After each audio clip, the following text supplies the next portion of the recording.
आज हम पढ़ने जा रहे हैं एग्रीकल्चर के बारे में। ठीक है, आज हम पढ़ेंगे एग्रीकल्चर के बारे में, क्या होता है एग्रीकल्चर, क्या नहीं होता। ले देखिए, हम क्रॉप्स, फार्मिंग, एग्रीकल्चर सब चीज़ों के बारे में पढ़ेंगे।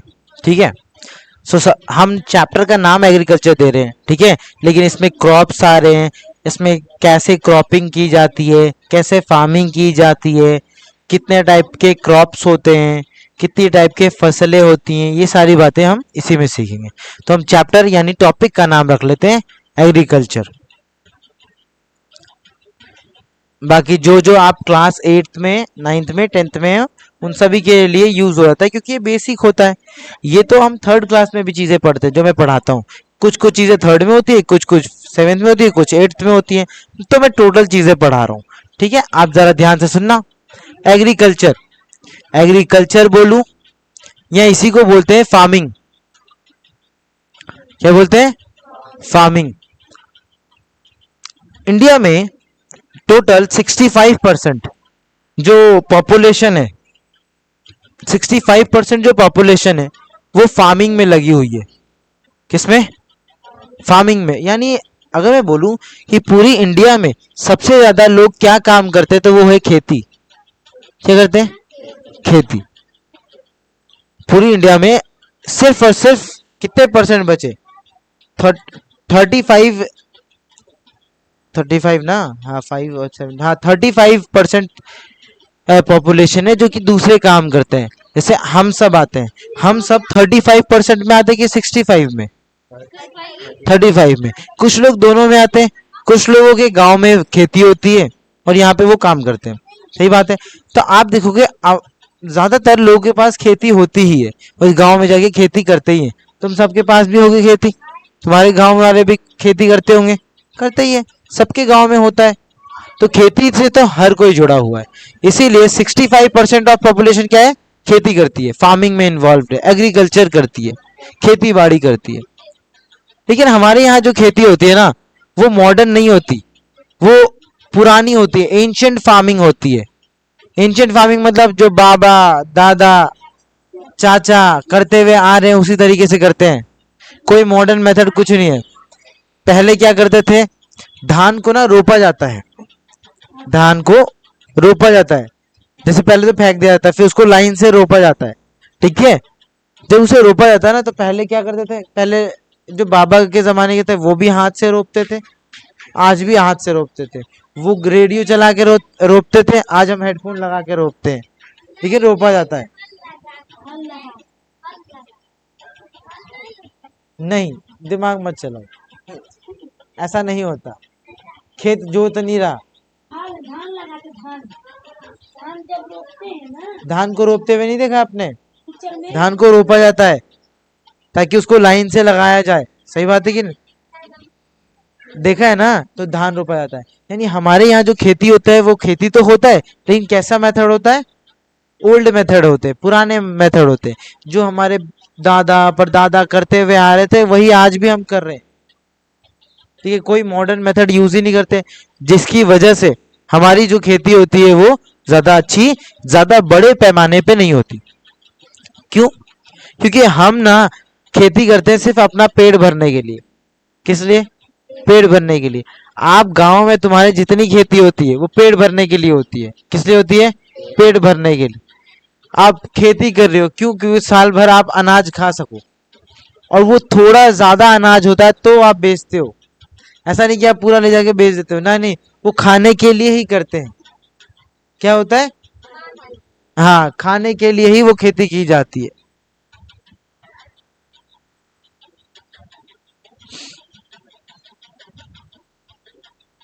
तो हमारे यहाँ खेती किस टाइप की होती है?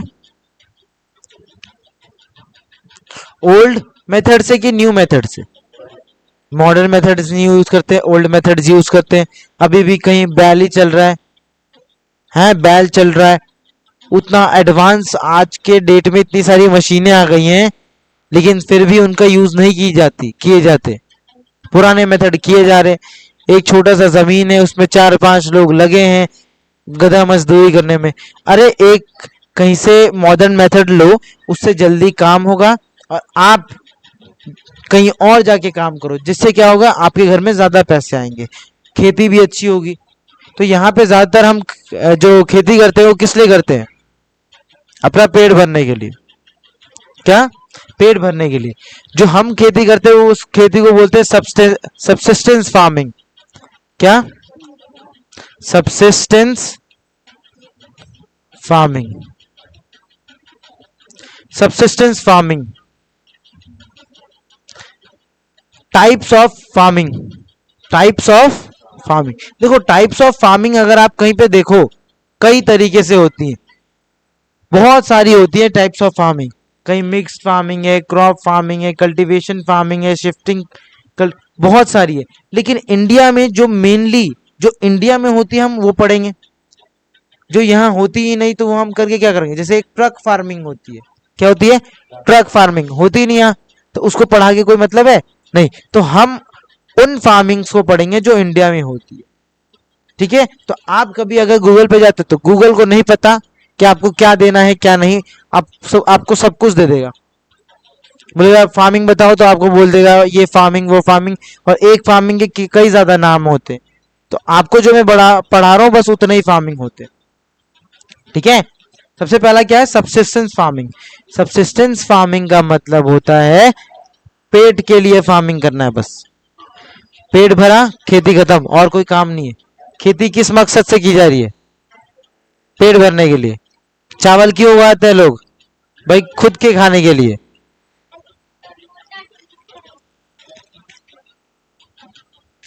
क्या बोला?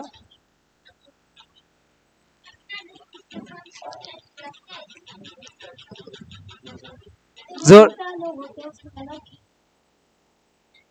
जो मोटा लोग,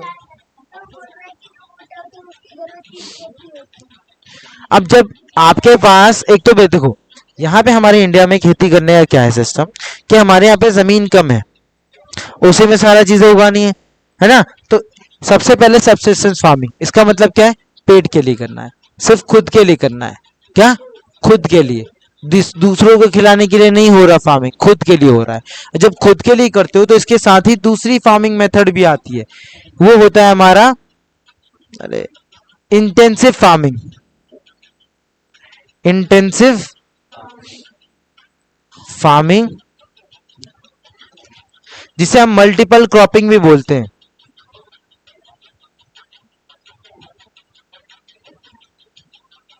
मल्टीपल क्रॉपिंग का मतलब क्या होता है? आपके पास खेत एक है, आपने गेहूं उगा दिया, तो आप क्या करते हो, जब खाली होता है, जिस टाइम पे खाली होता है, तो उसमें आप अलग अलग सब्जियां बो देते हो।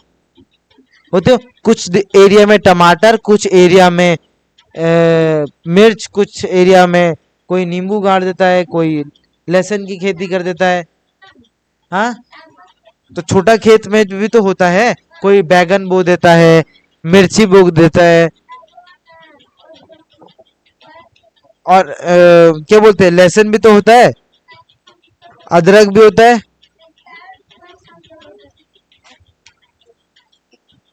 हाँ, तिलहन बोला। हाँ हाँ हाँ, धीरे धीरे समझ लो। तो वो हम जो करते हैं वो किस लिए होता है? मल्टीपल क्रॉपिंग, यानी एक ही खेत में कई अलग अलग वैरायटी के क्रॉप्स उगा देते हैं। इससे क्यों करते हैं भाई? अपने खाने के लिए कर रहे हैं। तो सबसिस्टेंस फार्मिंग के बाद इंटेंसिव फार्मिंग भी होता है। ठीक है? इसी को हम मल्टीपल क्रॉपिंग बोलते हैं। बात समझ में आई?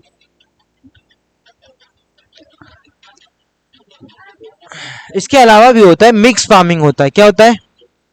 थर्ड होता है मिक्स फार्मिंग।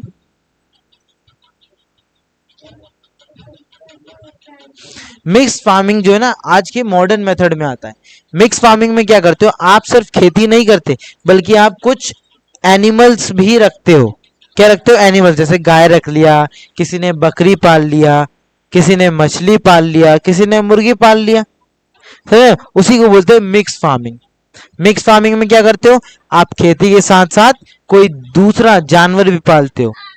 जैसे कि मिक्स फार्मिंग, गाय, गाय क्या करेगी? जो एक्स्ट्रा कूड़ा वगैरह है वो क्या करेगी? वो खा लेगी, और वो क्या, उससे क्या होगा? उसको हजम हो जाएगा, उसका खाना हो जाएगा। तो आप क्या कर रहे हो? जो खेत में से एक्सेस, मतलब कि जो ज्यादा जो काम का सामान नहीं है वो बाहर निकला था, अब आप उसको कहीं फेंकने के बदले गाय को खिला दे रहे हो, उससे क्या हो रहा है, आप गाय भी रख लेते हो, उसको खिला भी देते हो। अब गाय क्या करेगी, गोबर करेगी, गोबर करती है ना। हाँ गोबर से लीप लेता है। अब गोबर कई जगह यूज होते हैं, तो गोबर का कई जगह यूज होता है, तो यहाँ पे सबसे ज्यादा यूज होता है उसका खाद बनाने में। क्या, खाद बनाने में। किससे, चल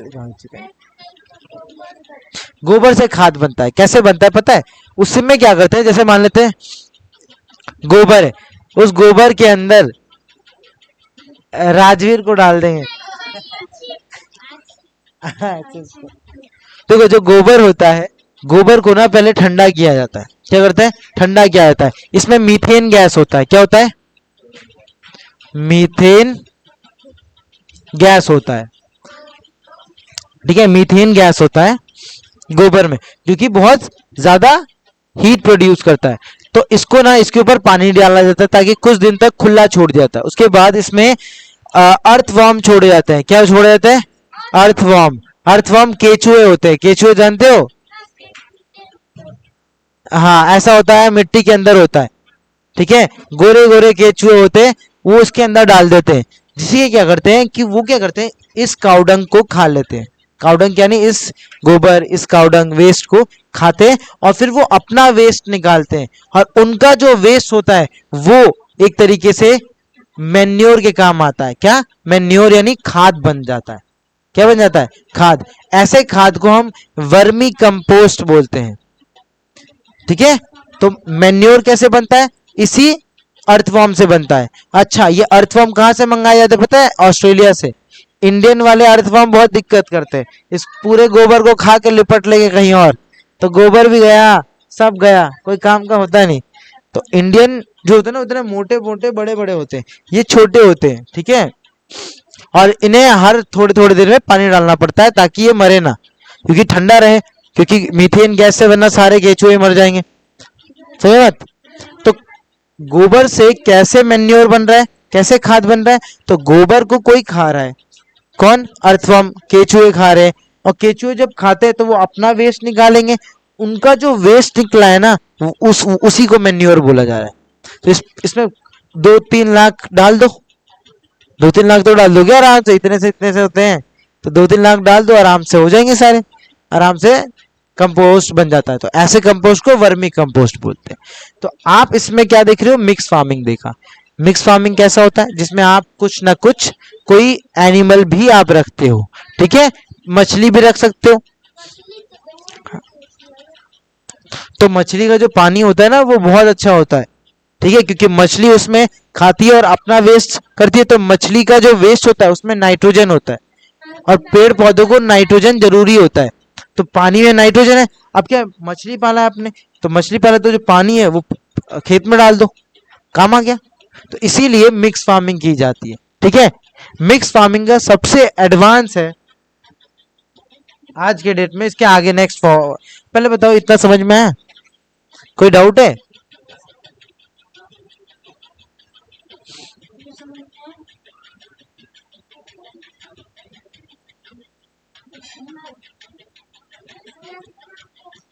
मीथेन गैस, आप ये गैस याद रखो ना रखो कोई दिक्कत नहीं, जब केमिस्ट्री पढ़ाऊंगा धीरे धीरे याद हो जाते हैं। ठीक है, आप ध्यान से रखोगे, पढ़ते रहोगे तो हो जाएगा। हाँ, अब याद करने के लिए तो अच्छी बात है, यहीं पे याद कर लो।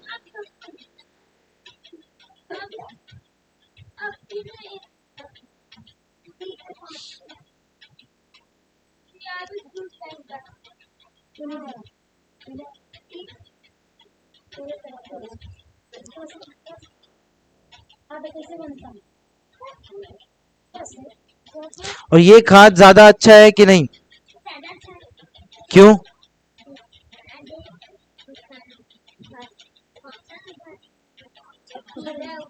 है ना, इससे क्या होगा, फर्टिलाइजर उनको प्रोटीन मिलता है। मैं अब धीरे धीरे समझाऊंगा, पहले तो मैं टाइप समझा रहा हूँ कि किस टाइप की खेती होती है इंडिया में। बात समझ में आई।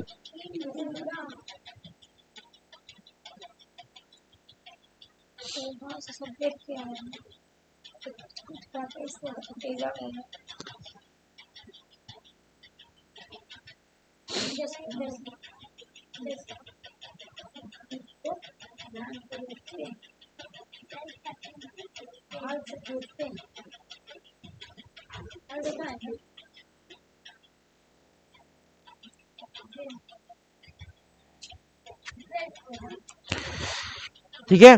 मिक्स फार्मिंग के लिए इसी के आगे आता है एक मल्टीपल, रुक जाओ मल्टीपल फार्मिंग,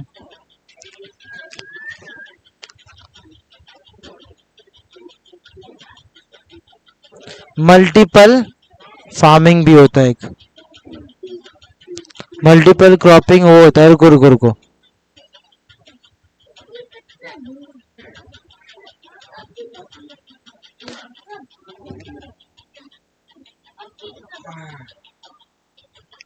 इधर देखो, अब आता है मल्टीपल फार्मिंग। देखो मल्टीपल फार्मिंग और मल्टीपल क्रॉपिंग में डिस्टर्ब मत होना, यहाँ इसीलिए मैंने क्रॉप लिखा। क्रॉप मतलब अनाज, अलग अलग टाइप के अनाज उगाओगे। मल्टीपल फार्मिंग का मतलब होता है आप अलग, इसी का एडवांस रूप है ये, एडवांस मल्टीपल, मल्टीपल फार्मिंग, इसी का एडवांस रूप है। मल्टीपल फार्मिंग के लिए आपके पास कितना, आपके पास नॉलेज है उस पर डिपेंड करता है। क्या, कितना आपके पास नॉलेज है। जैसे मान लेते हैं आपके पास इतना बड़ा लैंड है,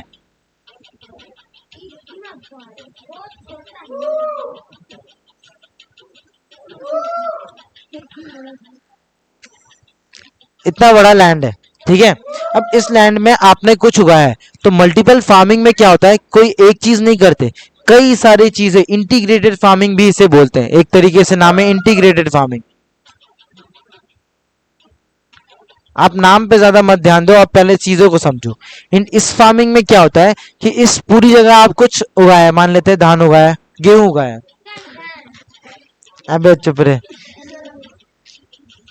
ठीक है। तो यहाँ पे ना एक कुछ एरिया में हम डक्स को पाल लेते हैं। किसको, डक्स को, डक्स को, डक्स को हम पाल देंगे। तो डक्स ना बहुत एक अच्छा काम करती है। मान लेते हैं, धान बोला इसने, धान बोला ना, धान के लिए चलो। तो डक्स क्या करती है ना, डक्स जो कीड़े होते हैं बीज में और जो फसलों में कीड़े लगते हैं, उनको अच्छे से मार के खा लेते हैं। तो कितना अच्छा होगा कि जब इसमें हम पानी डाल देंगे, जब थोड़ा धान बड़ा हो जाएगा, तब इन डक्स को इसके अंदर छोड़ दो। जब डक्स को इसके अंदर छोड़ देंगे तो ये क्या करेंगे, जितने भी कीड़े उनको पकड़ पकड़ के खा लेंगे। इससे क्या होगा, इससे हमारा फर्टिलाइजर डालना नहीं पड़ेगा, हमें एक अलग से क्या बोलते हैं केमिकल डालना पड़ता है ताकि उसमें कीड़े ना लगे। इसकी परेशानी कैसे सॉल्व हो गई, बतख को डाल दिया। और बतख जब इसमें करते हैं जाते, तो बतख का वेस्ट में नाइट्रोजन होता है, बतख के वेस्ट में नाइट्रोजन होता है। अब जब बतख के वेस्ट में नाइट्रोजन होता है, तो नाइट्रोजन, देखो नाइट्रोजन एक ऐसी चीज है जो क्या बोलते हैं प्लांट, पेड़ पौधों को प्रोटीन देती है। क्या देती है, प्रोटीन। तो जो नाइट्रोजन है वो उसको आराम से मिल जाएगा। यानी बतख के वेस्ट से क्या मिल रहा है, फायदा ही हो रहा है, ठीक है नहीं। और बतख के होने से भी फायदा हो रहा है ना। कुछ लोग इसी में मछली भी पाल लेते हैं, इसके अंदर ही मछली पाल लेंगे। किस लिए मछली पालेंगे, जैसे मैंने बताया मछली का पानी बहुत अच्छा होता है कि नहीं। तो मछली का पानी, और मछली के आसपास लोग केले के पेड़ लगाते हैं। क्या लगाते हैं, आसपास केले के पेड़ लगा देंगे। केले के पेड़ लगाने से ये होता है कि जब अगर पानी कभी भी गंदा होता है, जहरीला हो जाता है, क्या होता है, पानी गंदा होता है, जहरीला होता है, तो इन केले के पेड़ को काट के सीधा अंदर डाल दो। उससे क्या होगा, केले का पेड़ जो है ना, वो सारा का सारा जो जहर होता है वो सारी चीजें सोख लेता है। तो केले का पेड़ लगा लेते हैं लोग, मछली कर लिया, है ना।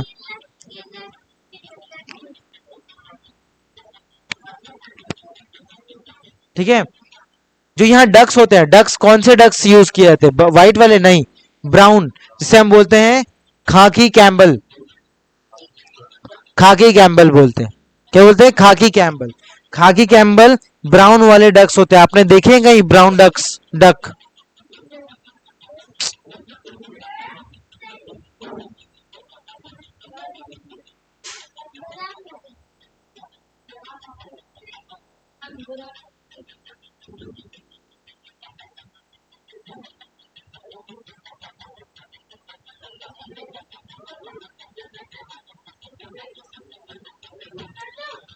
खाकी कैम्बल।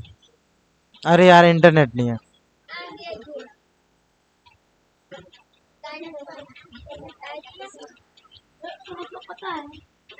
गेम तो आया है, दो आए थे, गलत है। देखो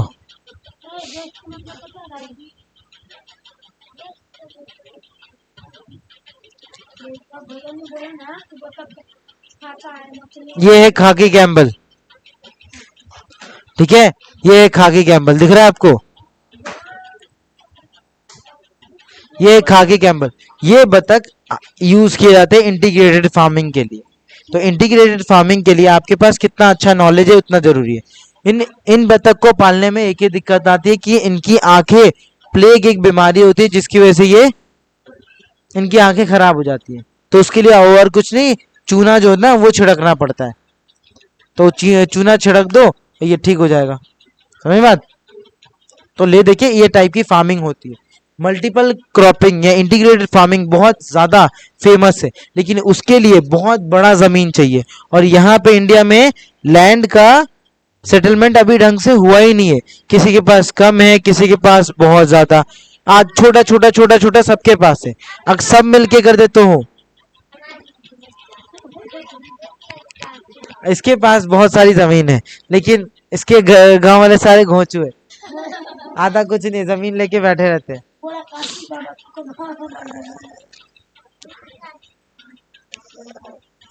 क्या फायदा उस जमीन का? उसमें बतख पालियो जाके, ठीक है, काम करता है।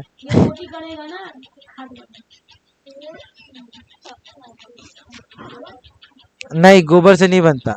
समझ बात? तो इस टाइप की फार्मिंग्स होती है। सबसे एडवांस फार्मिंग कौन सी है? जो हमने मल्टीपल फार्मिंग देखा, ठीक है। मल्टीपल फार्मिंग अलग होता है, मल्टीपल क्रॉपिंग अलग होता है, ठीक है। आपको चीजें समझ में आ रही है? Very good.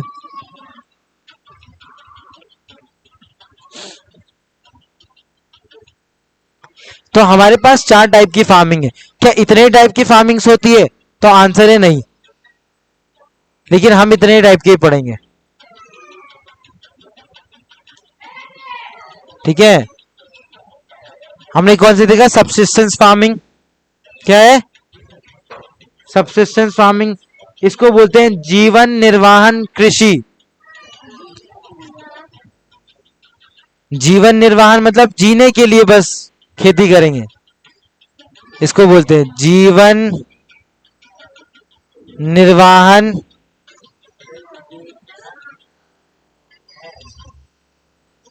निर्वाहन खेती।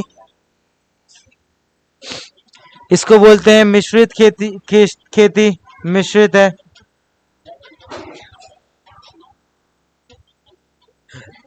मिश्रित खेती, ठीक है। इसे बोलेंगे द्विफसलीय खेती। इसको क्या बोलेंगे? द्विफसलीय मतलब एक से ज्यादा, द्वि फसलीय खेती। द्विफसलीय मतलब एक से ज्यादा खेती होती है, एक से ज्यादा चीजें उगाई जाती है, ठीक है। मल्टीपल फार्मिंग को तो यही मल्टीपल फार्मिंग ही बोलते हैं। मिश्रित खेती का एडवांस रूप है और कुछ नहीं। इसके अलावा होता है ड्रॉप फार्मिंग। क्या होता है? ड्रॉप फार्मिंग या ड्रिप फार्मिंग। ड्रॉप या ड्रिप फार्मिंग।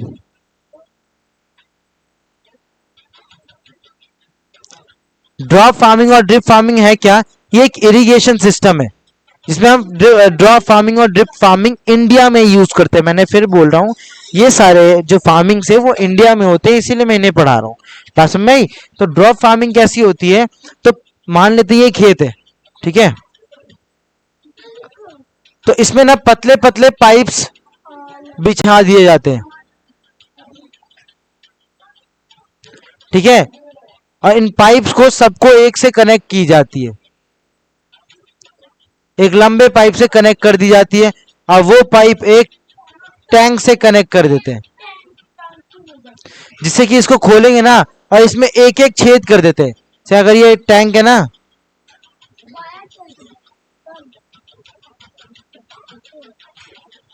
तो यहां से जब पानी जाएगा तो इसमें सिर्फ एक ही बूंद गिरेगा। इसी को बोलते हैं ड्रॉप फार्मिंग। हर एक पौधे के ऊपर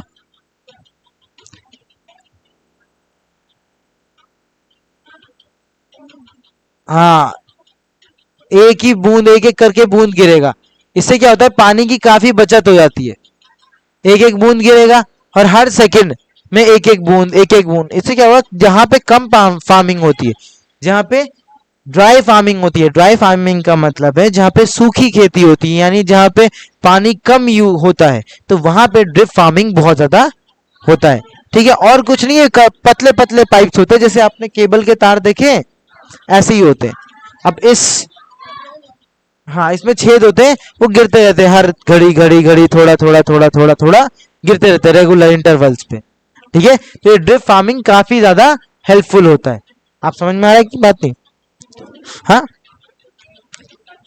अब जरा देख लेते हैं कितने टाइप की फसलें होती है जो हमारे इंडिया में होती है, उगाई जाती है। तो हम देख लेते हैं क्रॉप्स।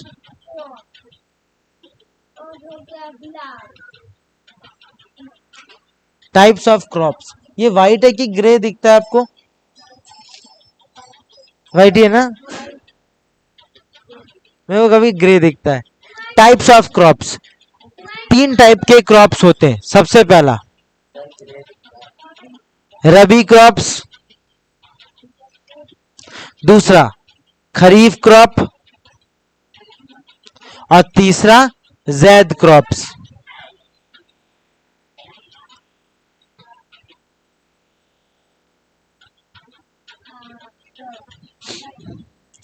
ठीक है, ZYAD होता है, इसमें नहीं है क्या?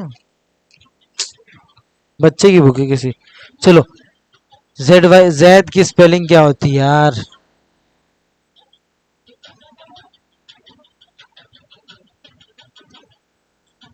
जैद क्रॉप्स, हाँ ठीक तो लिखा है मैंने, जैद क्रॉप्स। तो रबी क्रॉप्स क्या होती है, जो विंटर सीजन में उगाई जाती है। कौन से? विंटर सीजन में उगाई जाती है, विंटर सीजन में उगाई जाती है, और इसको काटा जाता है मार्च में। कितने? मार्च में। इसके बाद 3 महीना, क्या? 3 महीना, मार्च के बाद अप्रैल, मई, जून, इन 3 महीने कोई खेती नहीं होती। उसके बाद आता है जुलाई में, जुलाई में यानी समर में, समर सीजन में उगाई जाती है क्या? खरीफ क्रॉप्स। तो कब? जुलाई में उगाई जाती हैं, और अक्टूबर में या नवंबर में, अक्टूबर में, अक्टूबर में इसे काटी जाती है। ये मार्च का है तो ये सितंबर में उगाई जाती है, सितंबर है ना, अक्टूबर के बाद नवंबर आता है ना, तो नवंबर में उगा के मार्च में काट लो, वो रबी क्रॉप्स होती हैं। और 3-4 महीने खाली होती हैं, जिनमें उसके बाद जुलाई में खरीफ क्रॉप्स उगाई जाती है। अब जो 3 महीना है, इस 3 महीना में जहां पे कुछ नहीं उगाया जाता, उस टाइम पे ही जैद क्रॉप्स उगाए जाते हैं। यानी जैद क्रॉप्स कब उगाए जाते हैं? यही अप्रैल मई जून, अप्रैल मई जून। बात समझ में आई? कितने टाइप के क्रॉप्स होते हैं?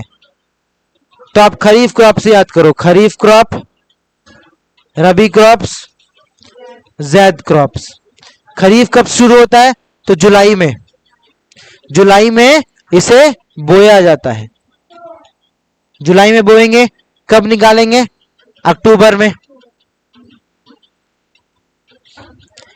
तो फिर अक्टूबर के बाद नेक्स्ट मंथ कौन सा आता है? नवंबर। तो नवंबर में रबी उगा देंगे, और इसको मार्च में उगा निकाल देंगे, और अप्रैल मई जून खेत खाली रखते हैं, तो इसमें छोटे मोटे फसल उगाए जाते हैं, जिन्हें जैद क्रॉप्स बोलते हैं, जो अप्रैल मई जून में होता है।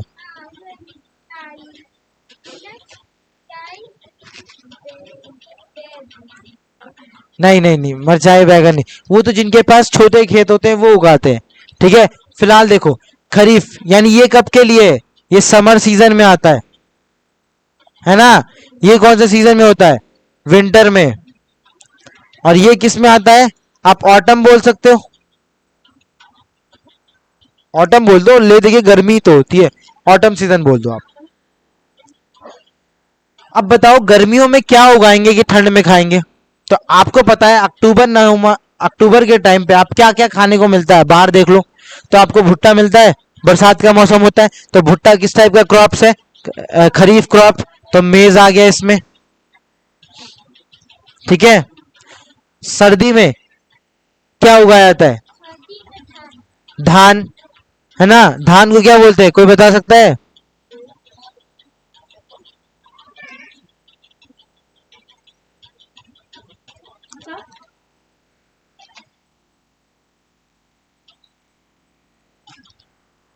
बोलो धान को क्या बोलते हैं, इतना नहीं पता।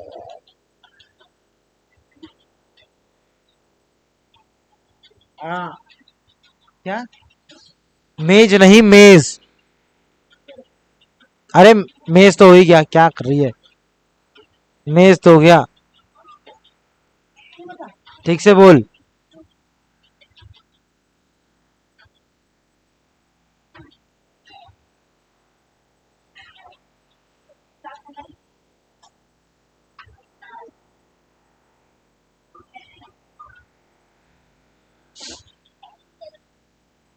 क्या बोला?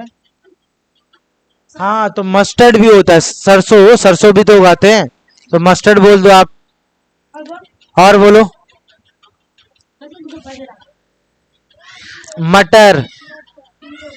और बोलो। सर्दी में आपको क्या क्या खाना मिलता है? और बोलो। गोभी मिलता है, गोभी खाते हो, तो कॉलीफ्लावर। और बोलो। आप इस हिसाब से देखो, याद करोगे कभी याद नहीं होगा, आप क्या खाते हो उस हिसाब से याद करो, समझे बात। और बोलो। साग। हाँ, ग्राम। देख लो कितना सही बोल रहा है, ग्राम उगाया जाता है। ग्राम यानी चना, चने उगाए जाते हैं।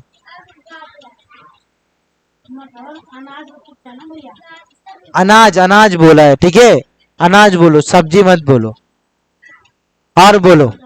आप देख सकते हो इतना याद है, अगर आपको इतने भी याद होंगे बहुत होगा।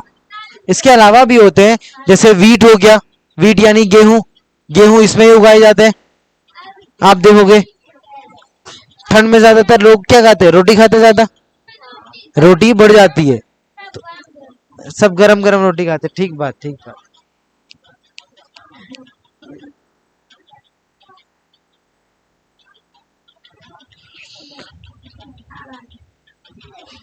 में अच्छा गर्मी में मतलब समर खरीफ क्रॉप्स में क्या आएगा, तो अक्टूबर के टाइम पे आप गर्मियों में क्या खाते हो, याद करो।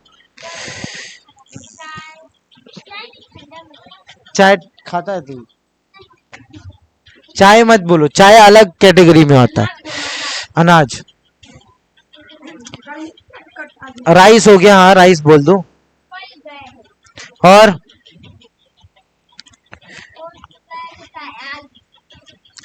सब्जी मत बोल।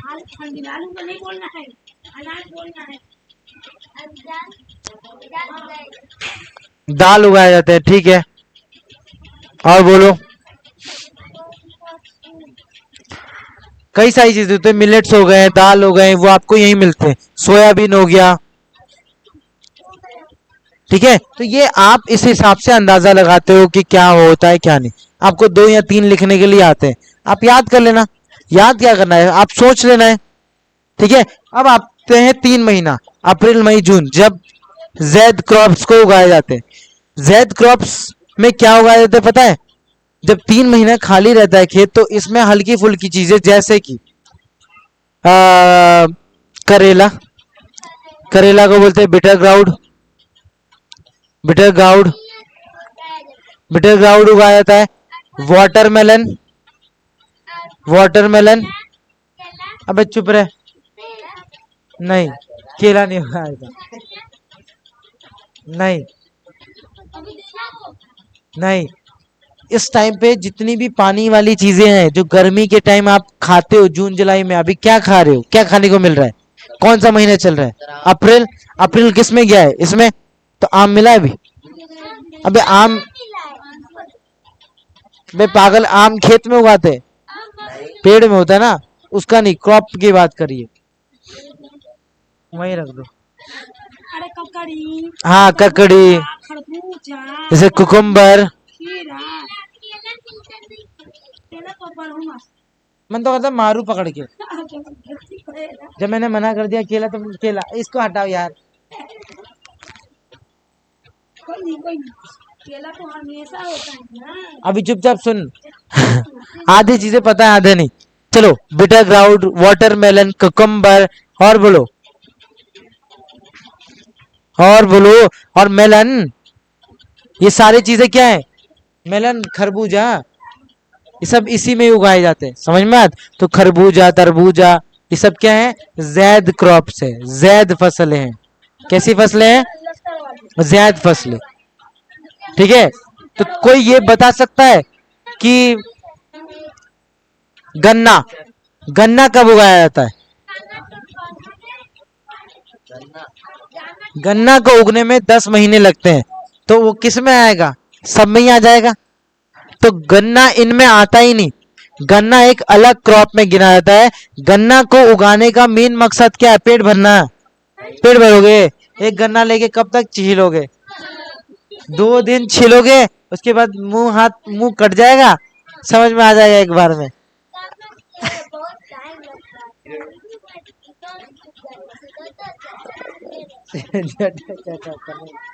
सही बात है कि नहीं बात है? तो गन्ना को उगाने का मेन मकसद क्या है? पेट भरना? नहीं, इन सब का तो मेन मकसद है पेट भरना। ठीक है। आप आलू भी उगाते हो तो पेट भरने के लिए उगाते हो। तो जो गन्ना होता है उसका पेट भरने का नहीं होता, वो जाता है, उसका मेन मकसद होता है आप उसको बेचो। क्या करते हो? बेचो, पैसा कमाने के लिए। किसके लिए? पैसा कमाने के लिए। तो पैसा कमाने के लिए, इसीलिए उसका नाम है नकदी फसल या कैश क्रॉप्स। क्या बोलते हैं? Cash crops. कैश क्रॉप्स किस में आते हैं? जिनका मेन मकसद क्या होता है? बेचना, यानी कैश कमाना। जिसमें क्या आया? अरे शुगर केन। हाँ, नहीं तो वो तो उस टाइम पे जब फ्री टाइम होता है तो लोग उगा देते तो बेच देते, समझे बात? तो जैद क्रॉप्स बोल देते हैं उसे। ठीक है। कैश क्रॉप में क्या आया? Sugar cane. शुगर केन क्या है? उसको कितना टाइम लगता है? 10 महीने लगते हैं भाई साहब, 10 महीने। और बताओ, कैश क्रॉप्स में शुगर केन के अलावा क्या आता है? नेक्स्ट आता है टी। क्या आता है? टी। अब बताओ चाय क्यों उगाते हैं? मेन तो मकसद है, हाँ, चाय की पत्ती पेड़ होता है, तो फिर तो पत्ते से उसका चाय पत्ती बनता है, और उसके चाय पत्ते से ही देखो चाय, देख हाथ डाल के देख।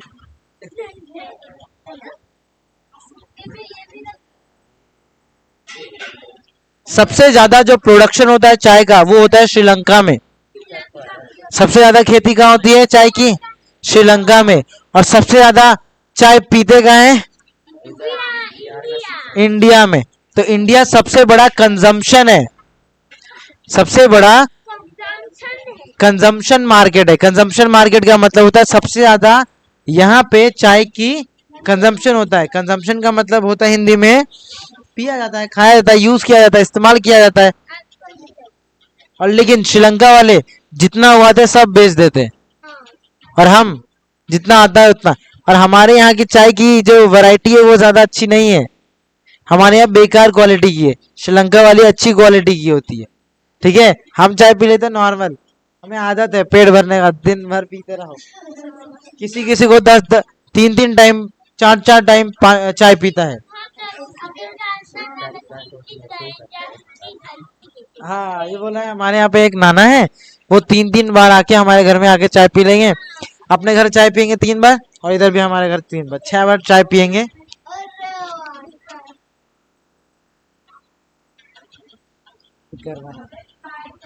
और बताओ, और कौन से ऐसे क्रॉप्स है जिनका मेन मकसद बेचना है? चाय से रिलेटेड है वो भी। कॉफी। कॉफी का भी मेन मकसद किसी का पेट भरना नहीं, कॉफी से कौन पेट भरता है? तो कॉफी का मेन मकसद क्या होता है? कैश कमाना। इसीलिए कॉफी, कॉफी को बोलते हैं क्या? तो बोलते हैं इसको कहवा। कॉफी को बोलते हैं हिंदी में कहवा। कहवा। तो निकल जा घर जा।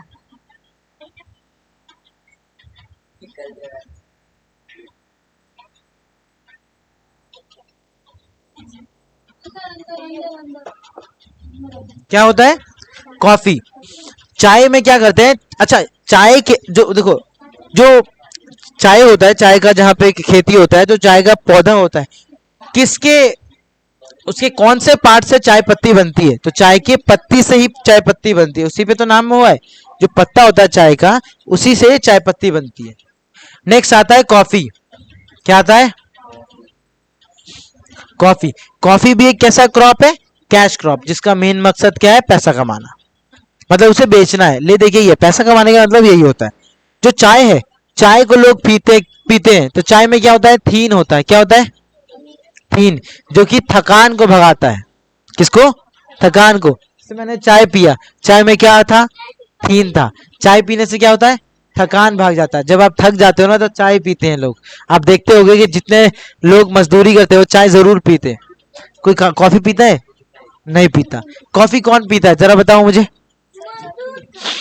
चल, जब किसी को नींद आती है ना, तो कॉफी पीता है। तो कॉफी में कैफीन होता है। क्या होता है? कैफीन। और चाय में होता है थीन। ठीक है। कॉफी किस लिए पीते हैं? नींद भगाने के लिए, चाय थकान भगाने के लिए। सिंपल। कॉफी का ऐसा सिस्टम होता है, जो कॉफी का सीड होता है, बीज होता है, उसे ना पहले रोस्ट किया जाता है। आप बीज जब आ जाता है ना, बीज कभी खराब नहीं होता। बीज को जैसे ही रोस्ट कर देंगे, तो उसका 2 हफ्ता की वैलिडिटी हो जाती है। 2 हफ्ता, 2 हफ्ता में वो खराब हो जाएगा, अगर आपने रोस्ट कर दिया। रोस्ट यानी भून दिया। ठीक है। तो बड़ी बड़ी कंपनीज जैसे स्टारबक्स का नाम सुना है? हाँ, तो स्टारबक्स क्या करता है? वो कॉफी को, कॉफी बीन्स को रोस्ट करके अपने शॉप पे बेचता है। अब वो रोस्ट कर देता है ना, तो वो आपके, जब आप जाते हो कि मुझे एक कॉफी दो, तो वो आपके सामने ही उसको क्रश करता है। जब कॉफी को कभी क्रश कर दो ना, तो उसका कैफीन उड़ना शुरू होता है। उसकी वैलिडिटी हो जाती है 2 दिन। ठीक है। तो 2 दिन के अंदर अंदर वो खत्म हो जाता है उसका कैफीन।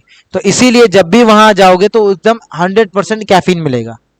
तो स्टारबक्स इसलिए नाम से जाना जाता है कि भाई उसके पास जो कॉफी बीन्स होते हैं, वो एकदम ओरिजिनल होते हैं, रोस्टेड होते हैं, फ्रेश होते हैं। इसीलिए इसीलिए कॉफी ज्यादा महंगी मिलती है, वो ज्यादा करते हैं। समझ बात? एक एक बढ़िया बढ़िया कॉफीज होती हैं। कुछ अफ्रीका की कॉफीज बहुत अच्छी होती है, मानी जाती है। ठीक है। सबसे ज्यादा जो कॉफी बिकती है, मिलता है, वो ब्राजील के जंगलों में होती है। और समझ में आई?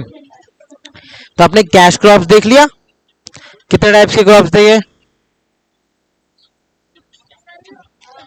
शुगर के, देखो, खरीफ क्रॉप, रबी क्रॉप, जैद क्रॉप्स और कैश क्रॉप। इस कैश क्रॉप में एक और आता है, जिसे आप याद कर लोगे, जूट। क्या आता है? जूट। आखिर होता कैसे, पहले आप ये समझो। जूट का आपने बोरा देखा होगा। बोरा देखा कभी? बोरी, बोरी जो है ना, जूट से बना होता है। बोरी देखा, जिसमें आलू वालू रखते हैं। हाँ, आलू रख लिया, जो सामान रखते हैं, तो अनाज रखते हैं। तो जो बोरी होता है, वो जूट से बना होता है। किससे बना होता है? जूट से। जूट को हिंदी में बोलते हैं कपास। क्या होता है?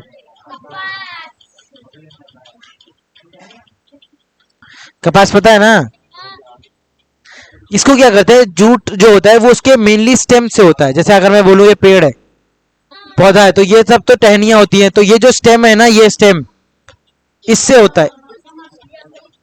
इसी से, ये जो स्टेम होता है, स्टेम से ही हम जूट बनाते हैं। स्टेम को क्या करते हैं हम कहीं सड़कों पे बिछा देते हैं। कहीं पे सड़कों पे बिछा दिया जाता है, या कहीं ऐसी जगह बिछाई जाती है जहां आना जाना हो। तो लोग उस पे आते हैं, जाते हैं, आते हैं, जाते हैं, और उसको कुचलते कुचलते कुचलते कुचलते उसे पतला कर देते। तो धागे जैसा फिर निकलना शुरू होता है वो, और उसी धागे, एक एक धागे से जूट बनता है। बस में सबसे ज्यादा जूट का प्रोडक्शन बांग्लादेश में होता था। क्या? बांग्लादेश में होता था। देखो, सबसे ज्यादा, ऐसे याद रखो, सबसे ज्यादा जो खेती है, वो बांग्लादेश में होती थी।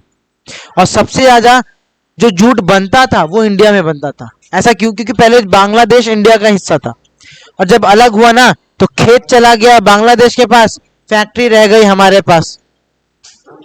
तो हमें उगाने का आइडिया नहीं था, उन्हें बनाने का आइडिया नहीं था। तो कितने साल तक हमें यही सीखने में लगा कि उगाते कैसे हैं, और उनको अपनी खुद की फैक्ट्री लगाने में कई साल लग गए, कई साल लग गए। बस में ही। तो ये कुछ कैश क्रॉप्स है जो आपको याद रखनी पड़ेगी। समझ में बात? कपास इसको नहीं बोलते, शायद कुछ किसी और को बोलते हैं, इसको तो कुछ और। कपास मत याद रखो, जूट को आप जूट ही याद रखो यार, पता चले कपास के चक्कर में तुमने गलत पढ़ लिया।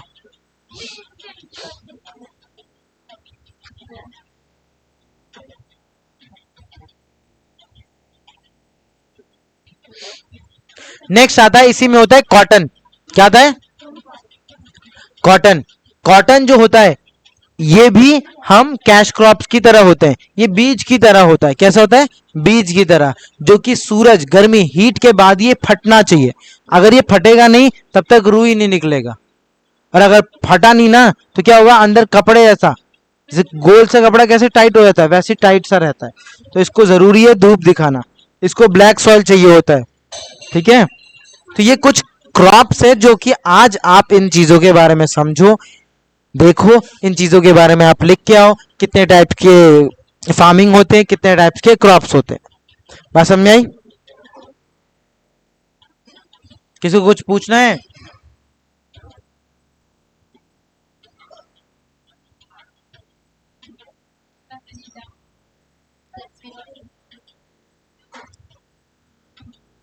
भाई डाउट वाउट नहीं रहेगा, बस चुपचाप पढ़ते रहो। पहला ही वीडियो है, तुम्हें डाउट आ जाएगा, कैसा होगा?